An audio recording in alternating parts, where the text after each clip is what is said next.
ইএসডিওর smart প্রকল্পের অবহিতকরণ সভা অনুষ্ঠিত হয়েছে।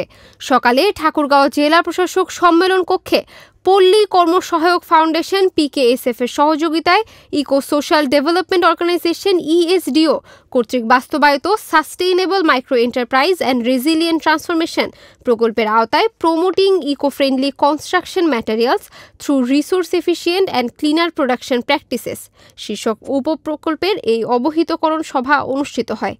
উক্ত সভায় ইএসডিওর প্রতিষ্ঠাতা নির্বাহী পরিচালক ডক্টর মোহাম্মদ শহীদুজ্জামানের সভাপতিত্বে প্রধান অতিথি হিসেবে উপস্থিত ছিলেন জেলা প্রশাসক ইশরাত ফারজানা।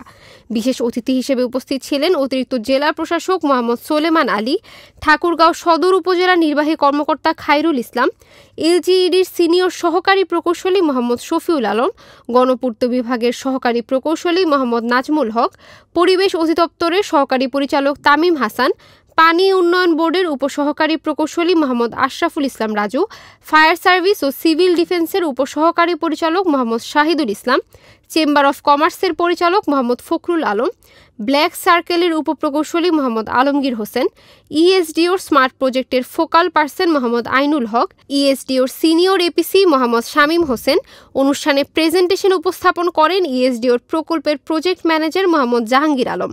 এছাড়াও ঠিকাদার, ব্যবসায়ী, রাজমিস্ত্রি ও উদ্যোক্তাগণ এবং জেলার বিভিন্ন ইলেকট্রনিক ও প্রিন্ট মিডিয়ার সাংবাদিকরাও উপস্থিত ছিলেন।